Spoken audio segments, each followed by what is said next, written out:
first practice? It was good. You know, I've been head coach since 1993, so it's I'll probably say the same thing I've said since '93.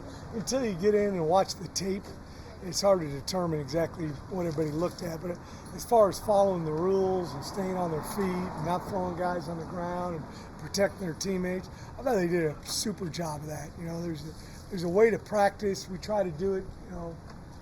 Hopefully, if you went over and watched the Texans practice, you watch us practice, you don't see any difference with guys on the ground and things like that. So you can still be play fast, you can still be physical, but we just want you to stay on your feet, particularly when we don't have pads on.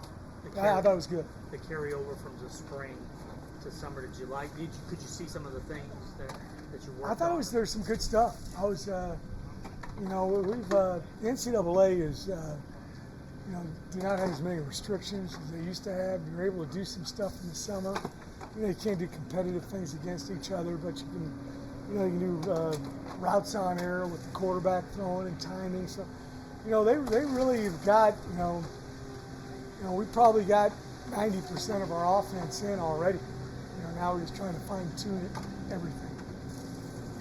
Are you at full strength right now? We got a few guys that are banged up. Hopefully they're going to be able to go. You know, Corey Platt is out for the season. He got hurt, you know, in the summer.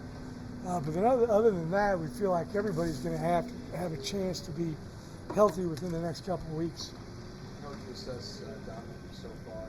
Good. This is good for him to get out there. You know, he didn't get reps like this in spring ball.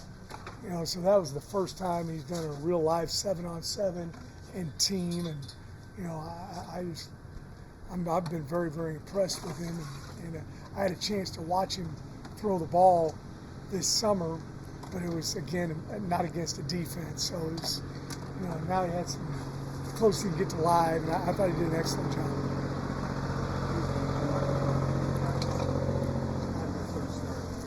You know, there was years ago I would yell all the time, and you can tell I'm hoarse 24 hours a day, 7 days a week, 365 days a year, so I can't yell anymore. And so I started doing it. I saw a guy named Frank Gans use it. Matter of fact, his son coached here at the University of Houston at one time many years ago. I saw him doing it at a Kansas City Chiefs practice. I said, that's good, you know, because usually after about 3 days, nobody can hear me because I'm hoarse. So I've been doing it, you know, since the late 90s. Did anyone stand out on day one to you? You know, I thought we were doing some one-on-one down there. I thought some good routes by Stephon Johnson. I saw him doing a couple. Mekhi Muse had some nice routes. I thought some good coverage for the DBs. You know, I thought, during one-on-ones, Jalen Emery had some good cover a couple times during 7-on-7 and team. You know, we'll have to look and see if we had any penalties, but I was impressed with him during one-on-one as well. So again, you got to kind of get out there and look at it and see. But I was impressed with the carryover from spring to fall with how we do things here. Willie, when we talked in the summer, you had mentioned how you use maybe some of the younger players and how the red shirt is totally different now. A guy like Toby Young who goes out there and makes moments like that. He's another guy. I thought he had some really nice catches today. You know, if they're good enough to play for us this year, they're going to play this year. You've also got the 4 games you get to play with that you didn't have a few years back. So we'll play guys. If they're good enough to play, we're going to play. The reason why more freshmen are able to play now than 20 years ago is they're here all summer, and a lot of them graduate in January, and they're here, you know, the spring semester. So, you know, right now, you know, most of the guys are kind of a vet. They've been through practices and they see how we do things. So it's a lot different than it was years ago. That tight end group has some interesting new options. Jade, Willie. I mean, how do you see that group coming together? Well, I think both those two guys have got a lot of experience. You know, Malik was a starter at Michigan State. Actually played basketball for him as well. He's got an unbelievable frame, good size and movement, especially for that size. Jaden York can kind of do everything. You know, he played a lot at Texas Tech, and we're fortunate to get both of them here. They've turned the tight end room into an experienced room and a very good room.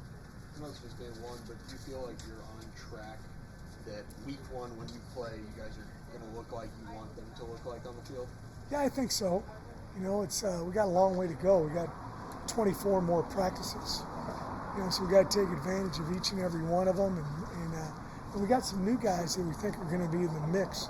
So we got to get them in with their offensive or defensive unit and see what they can do. But there's 5 or 6 guys, A.J. Carter, J.D. Rhyme, Rim, that just got with us. You know, there's other guys besides that we'll have an opportunity to break them in and see how much we play this year.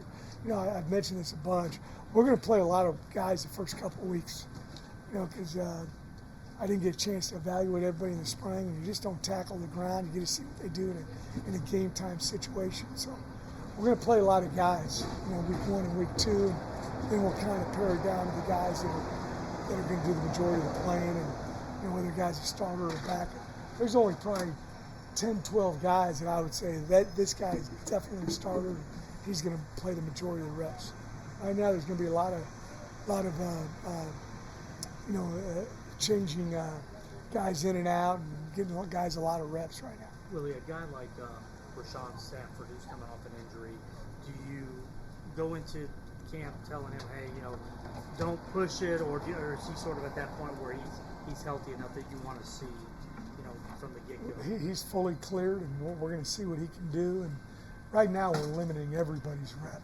Everybody's getting repetitions right now. So, like today during team, we did 48 reps, and the most anybody got was 16.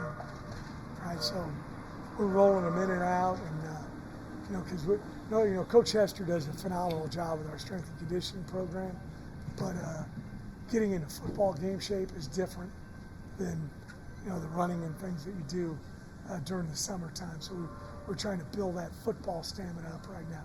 Did you like having the 2 microphones in the helmet and kind of? Yeah, I thought it worked good. I kind of get over there, I kind of listen to Coach. He's giving the same message. We did a lot of red zone stuff right now. We talk about 4-point plays, touchdowns for the offense instead of field goals for the defense instead of giving up touchdowns. But also there's a whole lot of we got to have great understanding that if you can get it to, it depends on the time of the game and the score and all those kind of things. But there was a bunch of times we got it to 4th and 4 unless we were going to go for it. So when it's 2nd on 7, you got 2 downs to get 3 yards. So we were kind of talking to those guys about those different situations. Coach, what do you see from the defense today? What did I take from it? Yeah.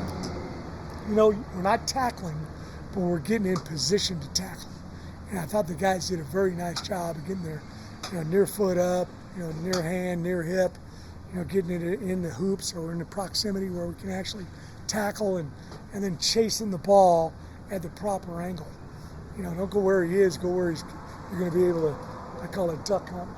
All right, shoot right at the duck, right? You lead them, and the duck goes into it. So you got to understand that as well. And all of those are repetitions throughout the game that it's hard to replicate until you get out there in 7-on-7 and team.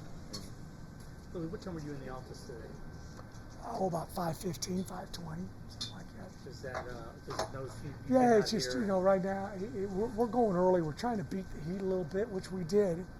In another couple hours, it's going to be difficult, probably for people to go out and have a practice like we had this morning. But we're a morning practice team. Physiologically, mentally, it's better to come out and get started in the morning. And I'd never done it before until I was at my previous stop, and I love it, and I'll never go back to practice in the afternoon again. So we do this year round, and we have very few class misses. We're up here, we're on a schedule. This schedule is tough on the coaches because we go all day, but we try to give the kids about 3 hours off in the afternoon where they can take a nap and rest and recover and get ready for the next day's battle. Having this much competition, for playing time, is that good for your first year to sort of set that tone? Oh yeah, it's really good. There's a lot of guys who've got an opportunity to play for us this year. We're going to find out how much here over the next few weeks.